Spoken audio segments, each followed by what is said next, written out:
The number of people who have debts and loans keeps getting bigger and bigger and bigger. Neither school nor university teaches patience. Many people don't live their dreams. The first rule, don't afraid expenses, afraid incomes. A child receives from $1,000 to $13,500 a year. Wow. If you have an excuse, then most likely you deserve the situation you're in. Hello, friends. We're filming another episode of the conversation format on my YouTube channel. Briefly, the intro. What are these conversations? Conversations are a format inspired by the ancient Greeks, the philosophers of ancient Greece, when people would come to Aristotle, Socrates, Plato, and raise pressing topics. And on these topics, they would debate, discuss, and have unhurried conversations. I really like this format because it's a two-way conversation. It's not an interview. No one is interviewing anyone. It's a conversation between two people. You can just watch from the sidelines. And what I like about this format is that no one is trying to reveal the guest. Both are revealing the topic. I think that's more important. In my case, I'm actually a bad interviewer, and I almost never interview anyone. And personally, rather than trying to reveal some person, I prefer to explore a topic that's interesting to our viewers. Today, I'm in Tashkent. We've had a lot of events, and taking advantage of the opportunity, I just couldn't help but invite my friends, colleagues, people we work and collaborate with. At the same time, these are people I admire in one way or another and consider to be serious individuals whose opinions are worth listening to. Today our guest is Murat Davletov from Tajikistan. Many of you probably know this person. He is an unusual, unique person in his own way, and he also raises a lot of philosophical topics. And I would be extremely interested to discuss them with him. Just yesterday evening we were talking, and Murat was showing how he educates his children through WhatsApp, his ideology, and so on. I looked at the chat, and honestly, you couldn't stage something like that. It's a real, live chat that he sends to his kids. He sends podcasts, and the kids share their opinions and thoughts on each podcast. Honestly, yesterday my brother said surprised me once again, and today I have an interesting conversation ahead of me. I've prepared some questions for such an interesting person.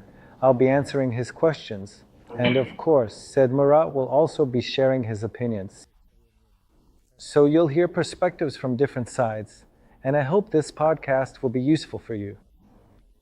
So, said Murat. Welcome. Thank you, Marvel Ankelievich, for inviting me. And thank you so much for seeing me as a mentor, because you are one of those people who influenced my paradigm. It's very important in order to move to a new level. And the fact that you invited me here, I chose the topic of financial independence because I've been speaking for 26 years now. I see how over this time, a huge number of people, year after year, the number of people who have debts and loans keeps getting bigger and bigger.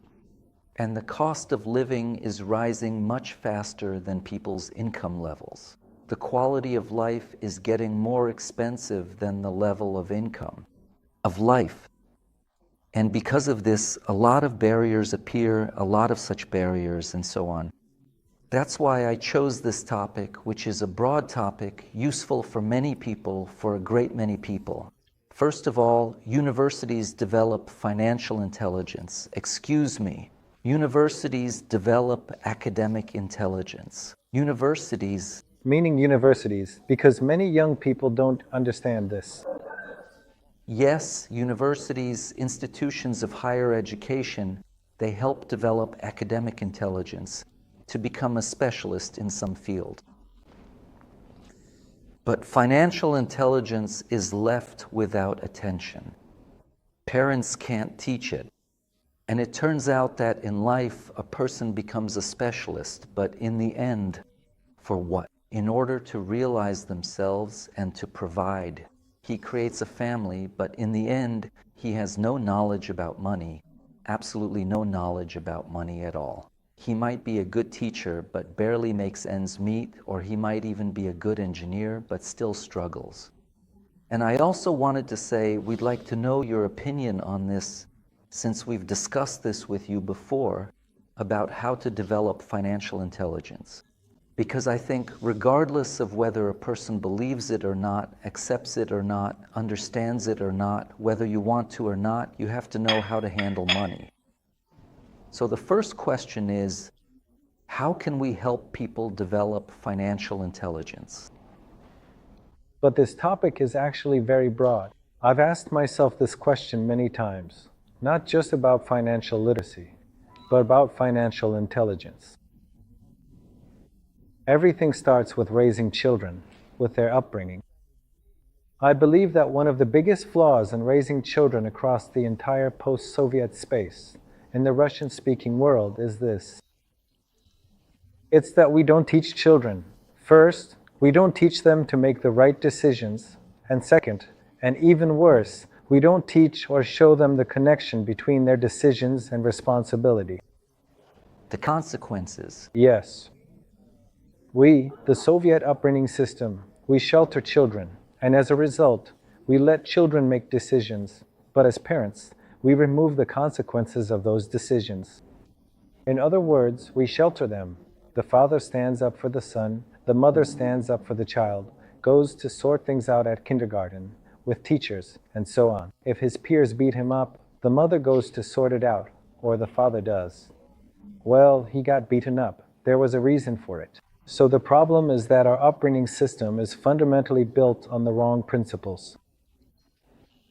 The right principles are when a child needs to be taught to make decisions and to immediately receive feedback in the form of responsibility. That's the first thing, and it's important to clearly understand that financial decisions are also decisions, one of the main ones. And they influence all areas. Yes, they influence. All areas. And so, when we teach a child to make decisions, he will understand this in his head. The cause and effect relationship between decisions and consequences. Yes. That's the first step. Yes. The second step is to clearly understand that finances are actually the best metric. Because in life, unfortunately, for many decisions, there is no responsibility. No metrics for how bad a decision was. But with financial decisions, the good thing is, you can immediately see how much you lost. It's easy to measure, yes, and you instantly understand whether your financial decision was good or bad. A good financial decision. If you made money, that's a good financial decision. If you lost money, that's a bad financial decision. You immediately get it. That's the second. And the third thing is what we, and our upbringing systems, education, school, and university, they don't teach patience. They don't teach restraint. You want things for yourself, but all the social networks and advertising, on the contrary, encourage this. Everywhere it's about showing off, showing displays where people show off.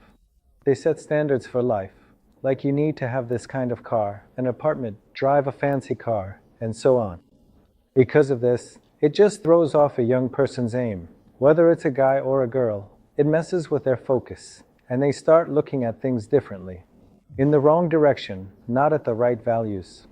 We try to educate and raise our children. But society shows them something else. And social media. And the fourth thing is that neither kindergarten, nor school, nor university teaches this. The most important basics of life. They try to give you a profession, but the professions they teach now become outdated faster than you can graduate from university. Yeah, exactly. The basics of life are about making decisions, about being able to take responsibility. Responsibility, financial literacy, interacting with other people, negotiation skills, the ability to speak in public and defend your point of view. Yeah, to prove your logic. These are the things you need every day in life. Essential. But unfortunately, we don't teach this. That's what I see as the main reasons. And really, the fact that people end up in debt, that's already a consequence of all this. To make a decision. So it turns out that if we start teaching children from school age, for example, from that time on, to help them form the right mindset, their outlook, their posture, and so on will be much better. I also have a bit of experience in this field. I've been teaching children since 2009. I realize this, just like you said now, because when you talk to adults, you get tired of repeating yourself. Turns out it's really hard to get through to a person. I realize that the hardest job is actually to make someone understand that, if you do it this way, things will be better. When someone's belief paradigm is different, it's really hard for them to accept things. It turns out it's very difficult for them to take it in. A person isn't ready to change or shift their perspective until they face some serious problem or a long-lasting issue. I just understood this through practice, and then I started teaching kids in a hands-on way. And we started using a few techniques. So what did I start doing? I started teaching kids to first create. I began with my own children, then my nephews, and so on. We observed their reactions, and then we started implementing this way of teaching kids. By the way, let me make a remark here. What said Murat is talking about, he actually does it. I saw it for myself just yesterday. And let me emphasize again, I was genuinely and very pleasantly surprised. Yes, everything I teach, that's how I live. Out of 100 actions we take, only 5 or 10 actually work. I mean the best results. 90% of them don't give good results, so I only teach those 5 or 10 that really deliver great outcomes. That's what I share with people. Either I've implemented it myself or in my students' businesses. What produced results and what consistent. It's like with electrical outlets. If you stick your fingers in, you'll get shocked. It doesn't matter if you believe it or not, or if you understand it or not. That's just a fact. That's the kind of things I teach. So what have I been doing since 2009? I started teaching kids, first my own, then my nephews, and then when we realized it worked, we started doing it with students too. The first thing I started focusing on was teaching them to keep simple piggy banks. Piggy banks so that they would develop the idea in their heads that you should set aside a certain amount for your dreams, a certain amount for charity, and a certain amount for yourself. This is how you build your own capital little by little, and you should encourage that. It's really important to encourage them after all. So what was the idea? To learn how to read money. Second, to understand that managing money is beneficial and saving money is beneficial. I started to reward my kids a little when they started studying well or improved at something. I said, I'm not going to just pay for nothing. Life never gave me anything for free. If you improve this according to such indicators, such metrics, or if you achieve this, get straight A's, or say, read 2 new books, or something like that, then I saw you had saved a certain amount in your piggy bank. Dad, buy me a tablet. And I say, no, save for it. You need to make your own plan. She comes to me the next day and says, I got an A in math. Can I buy it now? I tell her, go ahead. But you need to do it yourself. The point is for her to start understanding that you can't just get things for free. You can't just rely on the fact that your parents work and are well off. That's the key point, so that they start to understand and learn, specifically to learn about money. And that's very important. And to sit down, write things out, keep track. To actually keep records, write things down, and so on. And now, when my kids have grown up and are studying, I don't worry, because I know each of them manages their own pocket money. And that's the first thing I taught them. Then I taught my kids how parents give pocket money, how to, you could say, save it for the future, for some kind of capital, and what was interesting. I told the kids, let's write down how much you get for holidays, for birthdays, the amount parents sometimes give for pocket expenses. It turned out to be an interesting thing. From $1,000 up to $13,500 a year, that's what a child receives. Nothing to sneeze at, up to $13,500. That's in my group when I teach kids. I say, look, you have fewer worries, less income now, but tomorrow, when you become an adult, you'll have more responsibilities and more income.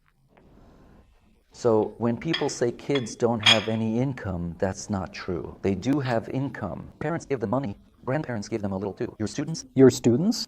Yes, they do, yes. I mean, my kids. Otherwise, it would be, I have students. Every year, about 200 to 300 students attend my program, Kids for a Million. For sure, they attend.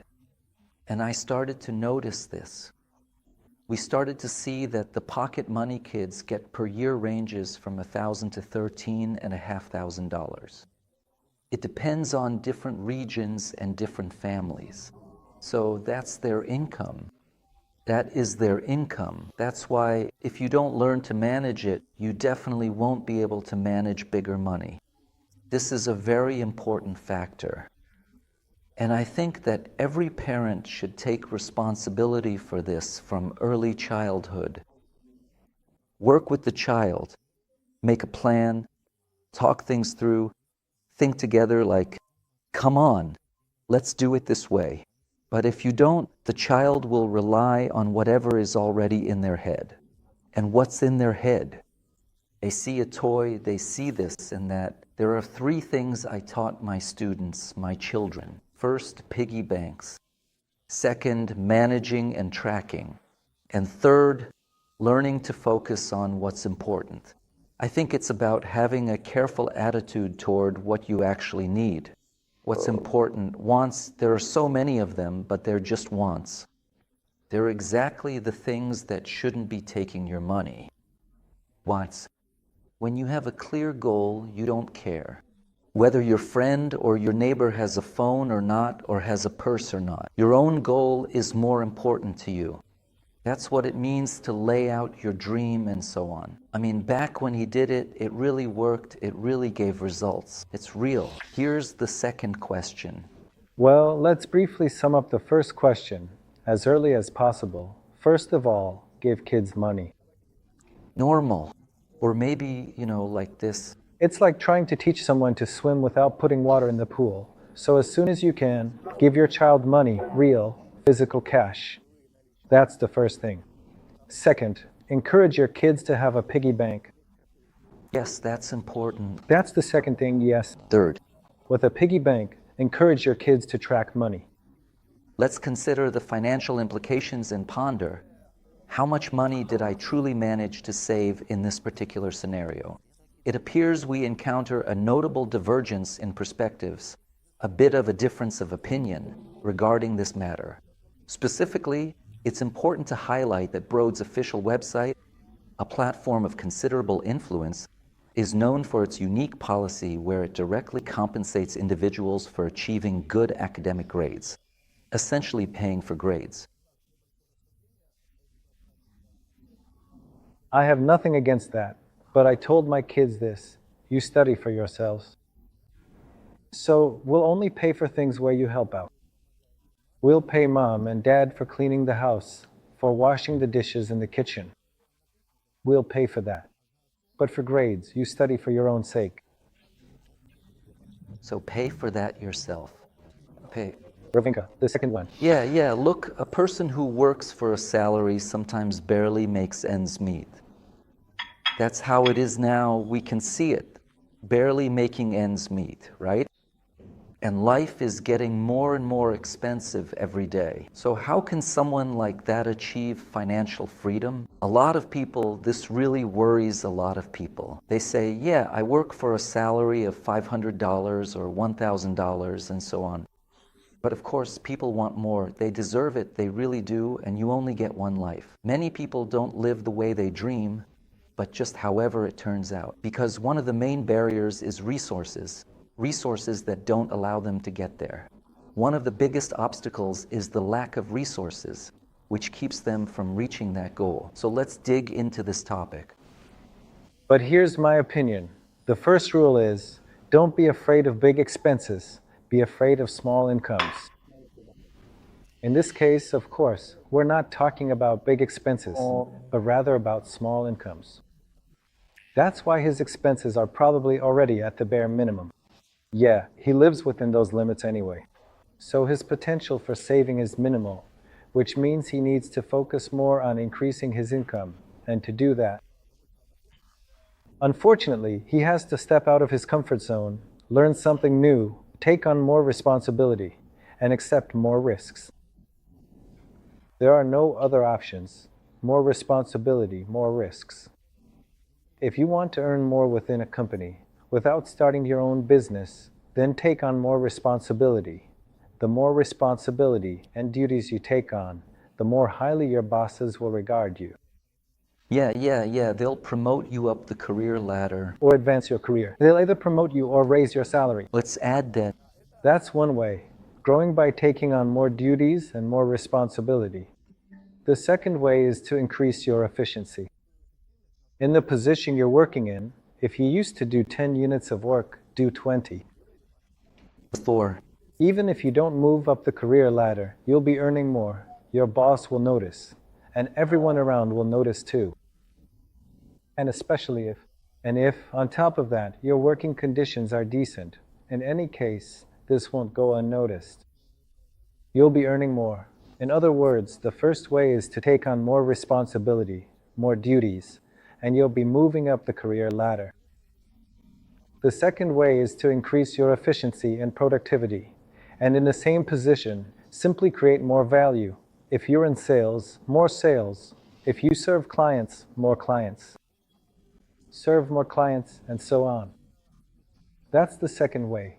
But these are ways to earn more while staying in the same place, in a salary job. Yeah. Third way. This is while still at your salary job.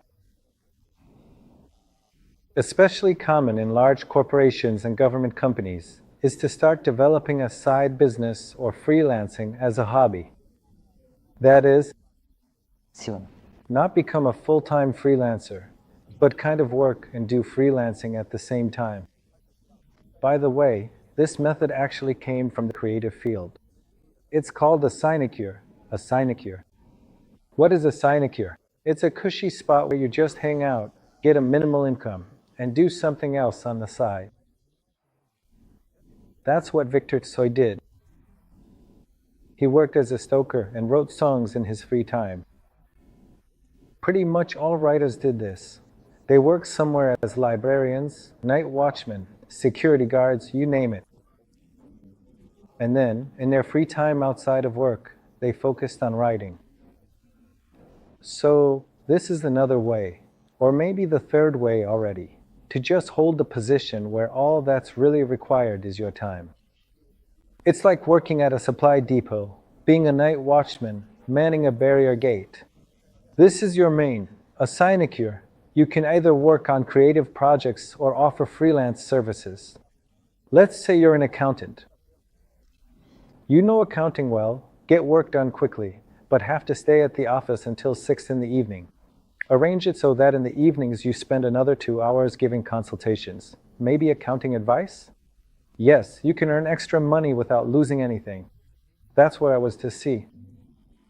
And the fourth, highly effective and often overlooked way to significantly advance your career and increase your value within an organization is to either strategically transition into becoming a successful freelancer, offering your specialized skills and expertise to a broader market, or, if remaining within your current company, to fundamentally change your approach to seeking additional responsibilities. It is crucial to understand that you should not simply and passively ask for more work, because adopting such a posture often positions you as merely a supplicant, someone who is simply waiting to be given tasks, which can inadvertently diminish your perceived initiative and strategic importance. Instead, a far more impactful and respected approach is to proactively and confidently come in and articulate, with genuine enthusiasm and a clear desire to contribute more meaningfully, "Boss, what else can I do to further contribute to the team's success, to the company's objectives, and to demonstrate my commitment to growth and taking on greater responsibilities?" Yes. Yes, that's exactly what I mean. For example, take on more responsibility or additional tasks. When I said add more, that's what I meant. So take on more responsibility. At this point, show better results, and ideally, as you move on, be able to move away from a fixed salary and switch to a more flexible performance-based pay. In other words, so that you earn based on the value you bring to the company. It changes your mindset. That's the most important thing. It automatically changes your mindset so that the fear disappears. The fear of stability goes away. And as you realize this, you start little by little, step by step. You start to grow and so on. It really works. You can, even if you don't have any starting capital, become the owner of a small share in a business if you truly take on responsibility and risk, just like you said now. Just like you said, because every manager dreams of having an employee like that. Honestly, that's just a fact. If a person is a professional and knows how, let me put it this way, if you try to study horizontally, for example, to become the best, you were the candidate. In order to open a second branch, you have to be the best candidate. 4. Opening a second restaurant, a third store, a fifth branch in another region, they give you a small share of the profits. Go ahead. As a manager with many years of experience, what a manager looks at first and foremost is your expertise. So that you perform your main job perfectly. That's the first thing. Second, so that you understand what work your colleagues are doing to your right and left. In other words, you know the work in the warehouse, the work of the supply manager, the work of production, so you don't just focus on your own area of responsibility. So, it's about having a broader understanding, knowing your place in the company. That's the second thing. And third, when such an employee comes along, they ask Igor, boss, what else can I do? That's a real find, a real gem. You really don't want to lose someone like that. Even if you can't promote them, you'll definitely give them a raise. Yeah, exactly. There's a chance for many people. That's why money follows you like a shadow. It's a consequence of who you are. When you look in the mirror, you don't just see your figure, you should see the kind of person you've become, what you represent. That's how it comes into your life. I'm sure it will bring great results. And that's exactly the kind of decision you need to make. Once you do, money, as a metric, will show you whether it was the right choice or not. You have to be able to reject things right away. I know a guy who built up a restaurant from scratch. He started out as a waiter and then worked his way up to a decent position. Step by step, little by little. And now he owns a 30% share of the restaurant. A decent, excellent income. A normal income, a great income, 30% dollar restaurant. That's something else entirely. Yesterday I was in China. There's a guy with 62 restaurants. In Urumqi, 62 restaurants. And he tells me, I've been doing this for over 30 years. 32 or however many years he's been at it. I ask him, what's your main business model? What is the main fundamental strategic decision in all this? He says, each restaurant manager assigns a partner to himself. Yes. In every restaurant, I say, I take an employee, I train him here, I grow him. When he understands, when he is ready, he knows how to manage, he knows how to do that, I say you can be a partner with me. I ask, what share of the profit do you give? He doesn't participate in the assets, but what share of the profit from this restaurant does he get? He says, I give from 20%, and if he's managed to save up a bit of money during this time and wants to invest with me, I add to that. For management, I give 20% and maybe another 10% or so if he invests. For example, if opening this restaurant requires $200,000 and he's saved up, say, $50,000 or $30,000 or $20,000. So it turns out that he takes 20% for management and then another 10% or so, or he buys something out from me. And he says, I have a partner, and in each restaurant it's different. Somewhere someone gets 20%, someone else gets 30%, somewhere it's 50%. And that's a fact, it's true. And by the way, just to make it clearer for our viewers, when he says he grows such employees, in reality, he doesn't actually grow them. He gives them a chance. He selects from those who are ready Yes. to learn and grow. Yes, exactly, yes. Art isn't like a plant, you can't just grow it. He looks for those who are passionate, who want to grow. Those with potential and want to grow. Yes, those who take on more responsibility, you see? Yes, yes. Those who have potential, who are striving, he gives them the opportunity to develop. And by the way, in 2017, I was in Texas, in America. I met a billionaire there as well. He has 3,700 and something. Also, this one in the fast food restaurant industry, Daryl Rogers. His name is Yeah. Sonek. The company Sonek is called Fast Food there. And he tells me the same model. The most interesting thing he told me was, I am 74 years old. I asked him, tell me, how did you become a billionaire? He said, I simply gave every employee who had potential the opportunity to grow within my company and made them my partners. He says, I give 20% of the income from that restaurant, and that person goes and finds the location themselves, opens it themselves, takes on the responsibility themselves, so to speak. What am I trying to say with this example of mine? Anyone has a chance. Absolutely. You can't keep making excuses. You just can't keep making excuses for your, let's say, laziness, indecisiveness, and so on. If something's lacking, it's better to work on yourself. I put it this way. If you have an excuse, then most likely you deserve the situation you're in. Because successful people never look for excuses. Yeah. They just do it. Yeah, exactly. Excuses and blaming paralyze your mind from taking action, and you just stay where you are. And the worst part is you feel like you're right, but your life doesn't change. Your life doesn't change. Yeah, you're right. But who needs your truth? Yeah, absolutely. But life doesn't change. You know, that's a really interesting question. I'm convinced that you can't help people with money. Emichan. It's pointless. You can't help a poor person just by giving them money. And in Central Asia, that's kind of our model.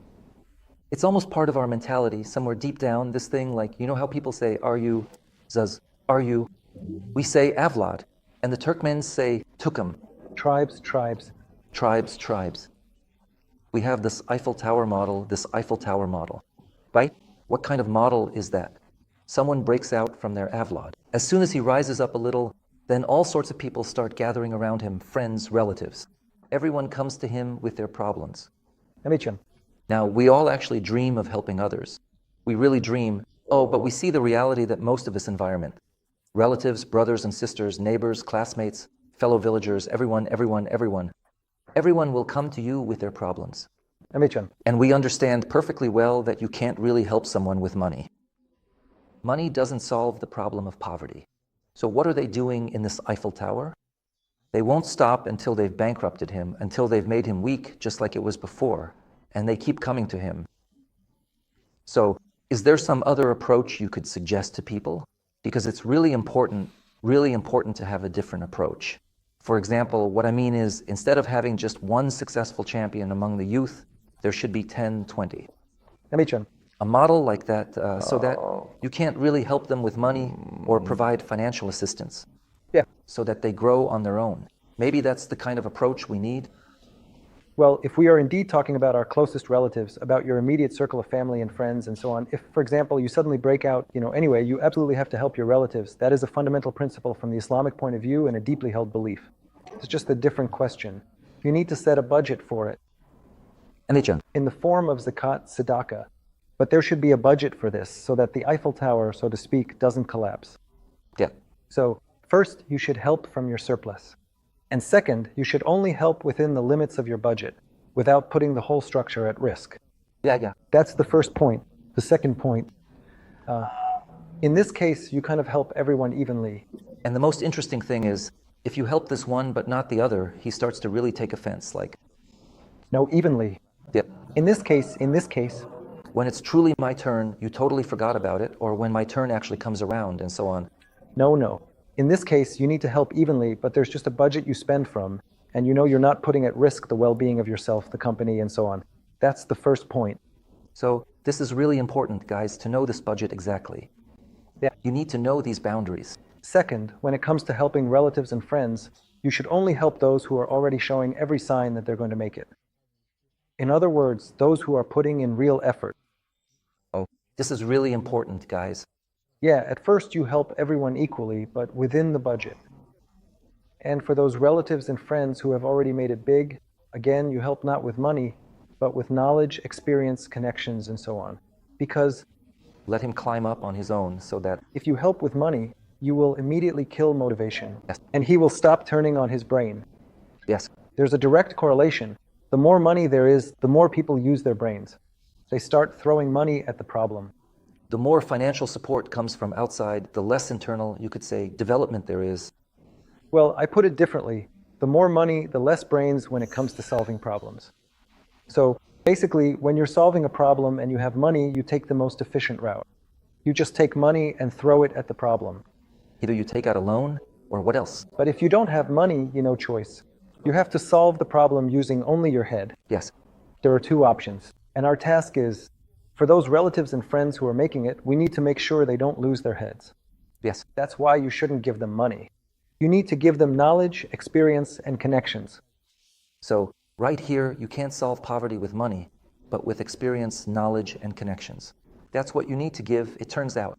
Emichan, Let me add an example. Hainan Island, Sanya. I'm holding a training in Sanya, that's in China. There's a guy sitting at the back of the room in shorts and so on with a translator.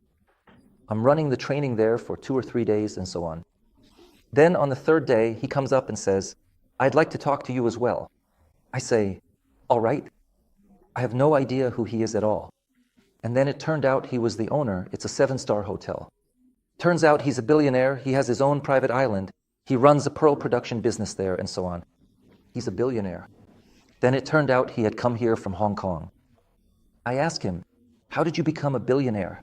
Can you imagine what he said? He says, in my family, there's a deeply ingrained hereditary family rule. And this particular family rule, he explains, was originally established by one of our esteemed ancestors, and we all diligently follow it without exception. I say, what is this? He says, for example, one of our young people, until he himself reaches the required level and his capital, and from the profit of the capital himself does not want to start helping someone, no one has the right to approach him with their problems. Yes, a colossal law. I sat and thought, I wonder how? It turns out he tells them like this, give him the opportunity, let him grow, so that later he helps you not from his capital, but from the dividends of his capital. yes. Strengthen him. This is one of the examples I've seen in life. The second example, in Turkmenistan I have a student. His name is Davrin. I see 6 brothers, all 6 have a good business. Yes. I say to him, how did you do it? How did you do it? Everything. He says, when I started doing business, my brother told me this. I told my relatives and brothers, I tell them this all the time. Listen, I can always find an employee, but you try to learn, please, how to do business in your field and so on. How, he says, do I do this? I'll help you once. Just like you said, among them is the one who can. I'll help maybe if you have smart ideas or if you already have some small results, something you already know how to do. In this particular case, perhaps I can provide you with some initial startup capital, but please understand that it will be a loan, not a gift, and must be repaid. Yeah. Think of it as if you took it from a bank. Right. Turns out people have this mindset when they understand they took it from a bank, they have to pay it back. Yeah. But when they borrow from a brother or a relative, it's like, oh well, it's no big deal. Yeah. That's the approach. And he said somewhere around, they started in 2003, he says there was nothing. His father was a teacher, I think, a teacher. He told me, none of us were businessmen, but now all 6 brothers, they all have something like that. Yeah. And I think that something like this needs to be done. I've come across a very similar scheme in my entire life, but it's actually much more effective and efficient not to do it in that particular way. Yeah. It's much more effective. Like if you want to help a relative with a loan of 100,000, it's better to put it in a bank deposit. Yeah. And use that money as collateral so the bank gives them a loan. I do the same thing. Because when the bank gives them money, the sense of responsibility is higher. And the person who borrows from the bank, first of all, feels responsible to the bank, and secondly, is afraid that your money might be lost because of them. Yeah. I started doing this since 2014, just like you said, with my manager or my project. That's exactly what I do now. My student, I advised him, do it this way, your team will work. And he, because of the exchange rate as well. Once someone borrowed money from me. So it happened once that I invested in one of my students from UST Kamenogorsk. And he participates in tenders. And when you work with tenders, you return the money in tenge. He repairs cranes, and so on for industry in USD Kamenogorsk. And he won a tender, brings things from China, and while he was working on it and so on, that year the tenge suddenly jumped from 180 to 330. And we lost some money. He comes to me and says, "Mentor, I feel uncomfortable. What I promised, I want to give you your share." I said, "No, we are Muslims. We all earn together. We share both the profits and the losses. That's what makes us different. So let's share the losses too." The next year, when this happened again, I said, "Let's do it differently this time so we can protect ourselves a little." I put the money in the bank in dollars. This reduces our risks, and you please take it from there. So whether you take it in the local currency or whatever, it's up to you. But at least our risk is more or less protected. This works really, really well. Let me say something right away about interest. Some people might immediately start talking about interest and so on. Guys, when the bank gives out loans in tenge, it's always strictly controlled. First of all, when you make a deposit and the bank is 100% secured, the interest rates are basically tiny. Yeah, exactly. That's the first point. 2%, 1%, at most up to 3%.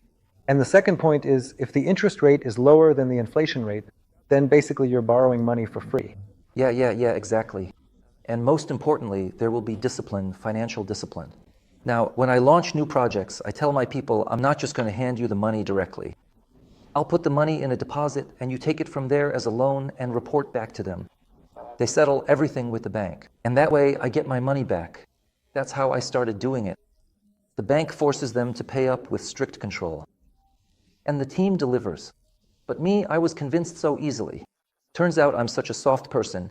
Everyone manages to talk me into things.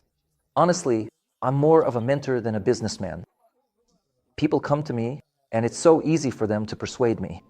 And at the same time, you have to know where your weak spots are, so you can fill those gaps with teams or with people who are better at it than you are. That's true. Absolutely. So here's the next question. I see that every day, the number of people with debts and loans is growing. There's a lot of debt, loans, and so on all around us in society. Sometimes these debts even drive people to thoughts of suicide and so on. It's really hard, that's true. Some people really do have a tough time.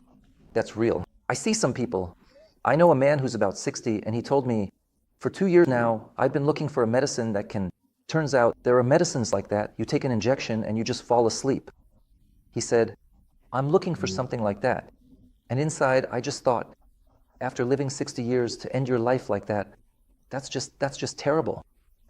And he's a businessman. There are people who end up in debt because they take on unjustified risks, or they don't consider how they're going to service those debts. Some people take out loans, like consumer loans, others do something else, and so on. But the logic is the same. It doesn't matter if a person works for a salary or is a businessman. It's the same logic, the very same logic. So let's talk about this topic. What can people do to find some options to make it easier to get out of this debt trap? Sometimes people ask me, what do you do? What kind of trainings do you give? And then I say, no, I'm not just giving trainings, guys. I actually help people get rid of financial slavery. It really is slavery. Debt is a heavy thing. Look, no matter what kind of financial slavery a person finds themselves in, no matter how much they blame their situation, circumstances, and so on, it's their own decision. Yes. First of all, as soon as we start feeling sorry for ourselves, that means we're blaming others. Right? That means you won't find a way out like that. As long as you don't take responsibility yourself, you simply won't find a way out. Because if it's the bank's fault, or someone else's, or the government's, then they're the bad guys. Why should I change if I'm the good one? They're the ones who are bad. Let them change. But they're never going to change.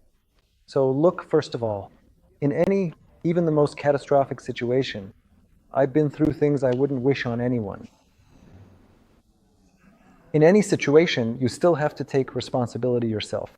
Yes. That's the first point. The second point, there isn't a single trial that a person can't get through. And Allah doesn't give a trial that's beyond someone's strength. If a person can't handle a trial, Allah simply doesn't give that person such a trial. So if this trial has come to you, be 100% sure that you will get through it. Yes. You will get through it. Suicide is forbidden in Islam. And at the same time, I believe that It's very bad. It's the easiest way, really the easiest way again, is choosing not to fight, not to get out of the situation, but simply to avoid responsibility. But just because you run away from this world to the next, I don't think anyone will be waiting for you with open arms over there. It'll be even worse. Because you still have to bear responsibility. If you took money, owe someone, and left this world, you also ruined someone else's fate. Yes. Because that person gave you money, who knows, maybe it was the last money they had. And not only that, the debts will also fall on your children. Yes, it's on the children, and it's just a whole bunch of problems, consequences, and so on. So the first thing you need to do is stop complaining. Second, admit that this is your responsibility. Third, don't blame anyone. And fourth, understand that you will get through this challenge. You'll get through it anyway. You'll get through it 100%. And the fifth rule is to face the danger head on. If you're in debt, go to your creditor. Just recently, I had a student like that. That's exactly what I told him. He had a decent business for 2 years. But in 2 years, after 3 or 4 wrong decisions, he ended up in the red, about $3 million down. And on top of that, he might get hit with another $2 or $3 million because he has another project that's at huge risk. And he asks, what should I do, and so on. I tell him in this situation, he says, my friends have turned away. Bankers don't want to lend me money. Nobody wants to give me money. I'm alone. I have creditors, debts. What should I do? I say, right now your best friends are your creditors. Yeah. There isn't a single person in the world Who's interested? in your fate except for your creditors. They want you to get back on your feet. It's exactly them who... They're the ones who want the best for you more than anyone else. They want you to get out of this hole. Yeah. So go to your creditors. It's just your ego that's stopping you from going to hell. Go overcome it. Go talk to them. I've been in the position of a creditor, and I've been in the position of a debtor many times. We've been through both. Yeah, I know exactly. When I see that my debtor can't pay but wants to and has the intention to pay, I start waiving penalties, interest, helping out however I can, giving them opportunities, introducing them to people, and so on. Because my goal is for you to pay off your debt. Yeah. And in Islam, there's a saying, if a person truly intends to pay off their debts, then Allah will help them. Yes, yes. He'll help in every possible way. I'm just saying, inside, you need to make the intention not to run away. But why did he get into debt in the first place? He got caught up in one project, then jumped into another shady scheme, hoping to make money there to cover the first one. Yeah. Then he pulled money out of that project and got into a third one because he was hoping to cover the previous losses. Counting on future income.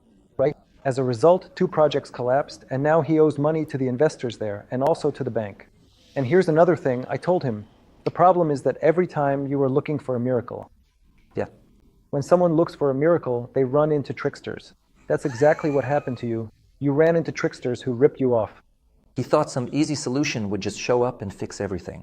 Yeah, that's why it all happened. To get out of this situation, as Warren Buffett says, when you find yourself in a deep hole, the first thing to do is stop digging. Right. By the way, do you happen to know what he actually came to me with this time? What? He came with a new idea. I said, you didn't come to me to ask how to get out of debt. But how to attract money. Yeah, how to attract new ideas. Will this work? So, for the third time, he decided to consult me about a new idea. I told him, wait, hold on. No new ideas. Stop digging deeper. Stop and go to your creditors, go to your co-investors, explain the situation. Say, look, I'm ready. I have the intention. I have the capabilities. I'm a former businessman who used to run businesses, and I was good at it. It's just that at some point, I lost my way, got mixed up, went down the wrong path. Help me, you know I can do it. And now, convince them, work on it. Right now, besides your creditors, you have no better friends. Let me add a few things, brother. This is what I've seen from practical experience. Absolutely right. In fact, if a person does what you said, that's definitely the solution, no doubt about it. But let me add to that. Here's something I've noticed. It turns out that when a person is in debt, their brain works differently. Just like you said now, he comes back again with a new idea. The main goal is to come up with a new proposal to attract new money. It turns out that when someone is in debt, they develop a debtor's mindset. I was in debt for a long time myself, so I understood this. And what happens is that you're constantly thinking, it's automatic in your head. Where else can I borrow? Where else can you get a loan? Where else can you get a loan? And this pit just gets bigger and bigger. And the very first thing you really need to do is make the decision to never borrow money again. That's one of the most important things. Then your brain starts looking for other ways, other options for how to build income, because you've already made the decision, and it starts to see and look for other opportunities. What's interesting here is that our brain works like a contractor. Yes. It does exactly what you tell it to do. Yes, the task you set for it. If you tell it to look for new money, it looks for new money. Yeah. But if you tell yourself not to go into debt and close off that option, the other option is off the table. That's it. That topic is closed. And secondly, you really need to build the right kind of dialogue with these creditors. You have to negotiate properly. They're people too. Yes. They're people too. I've been through it too. Sometimes the police, sometimes gangsters, sometimes cops, even KGB guys. I've been through it all, my God. And the worst part is when you're in debt, everyone thinks they have the right to humiliate you, insult you, put you down, pressure you, and so on. Yes, there will be some among them who will try to break you, who will try to crush you. And this is where it's important to understand that you're the one making the decisions, not them. If you make a clear decision right here that you can really pay them off like this and show your real repayment plan, even if you don't have any money right now, set the intention that you'll pay back every last penny and show this plan to them. That's it, guys. This is real. Meaning, these are terms that are more or less comfortable, more or less realistic. Yes. And maybe before this, you borrowed money under different terms. Maybe you had a different agreement. But times have changed, the market has changed, something has changed, and now you can't do it anymore. Go and admit it. This ego you mentioned, that's the most destructive, nightmarish thing. How am I supposed to tell them? What if they don't understand? And here, Yeah, that's it. They won't understand. They'll just... yes. You have to understand you're the one making the decision here, not them. You need to be clear. It's also important to realize that you'll be humiliated no matter what. Yes. But what's the mechanism here? The mechanism is that you got into this mess because of your ego. Yes. Now life is set up to bring your ego down as much as possible. Yeah. So it's absolutely certain and even right that you'll be humiliated. Yeah. Because that's the price you pay for making the wrong decision. Yeah. When you come in, expect that your ego will be put down, you'll be humiliated, pressured, and so on. And that's fair too. Yes, it's fair. And this is exactly the problem that a person faces along the way, if they understand that this is my path. Because in the Quran it says, we create situations that allow you to reveal your hidden potential. And you have to go through it. Yes, it hurts. Changing yourself is always painful. Admitting your mistakes is always painful. But growth happens where you change your paradigm, your views, your beliefs. When you admit it, that's where growth is, that's the growth zone. Well, because usually we don't grow any other way. We grow when someone lights a fire under us. That's the only time we grow. When we get a kick in the head. That's why this is a mechanism for growth. At the same time, in Islam it said that after every trial comes a reward.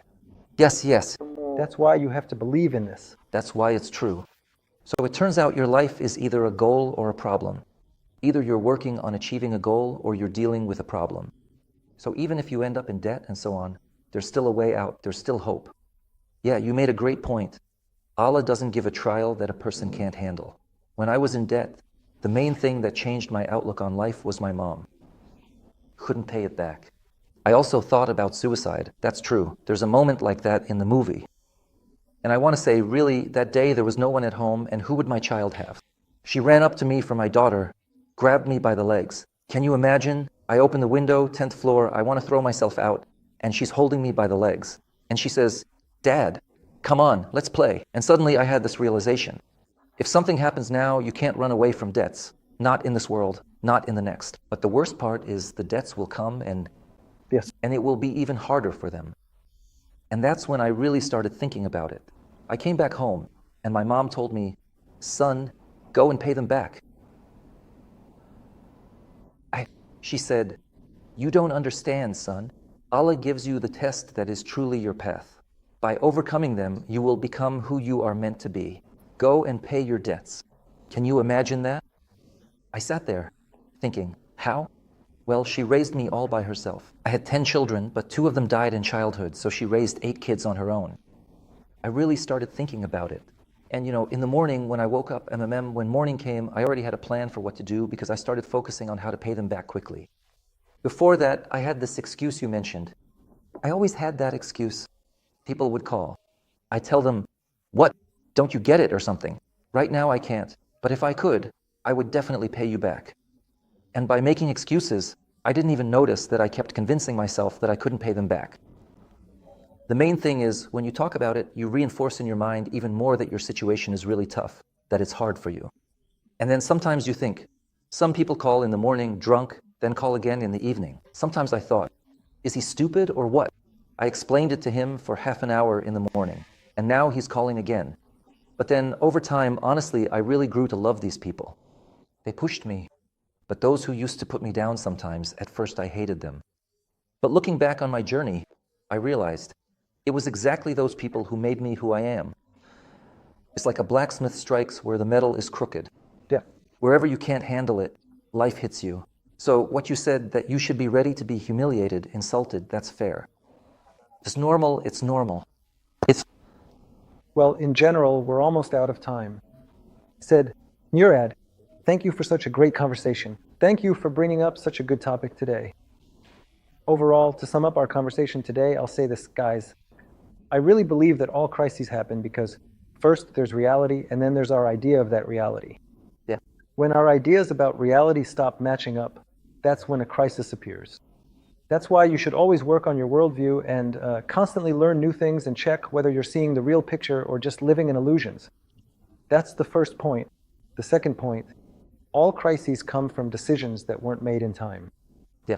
When you procrastinate, stick your head in the sand and so on, when you don't plan your finances and so on. So there's a rule in life. Either you play the game or the game plays you. If you don't make decisions in time, then your creditors, customers, and suppliers start playing you. Everyone starts playing you. That means you're stepping onto the field of forced decisions. Yeah. So never let it get to the point of forced decisions. Always make decisions yourself. When you make decisions yourself, you control your life. Yes. You are the master of your own fate. So on this optimistic note, I'd like to thank Said Murad for today's conversation, and most importantly, for the great topic, which I'm sure our viewers will find very interesting to listen to and watch. Once again, I highly recommend it. This is Thank you. a person with a capital P from Tajikistan with many students, and at the same time a very pleasant person, a great conversationalist, and a good father. Thank you. Thank you. So I'm glad. Thank you. Roman, thank you.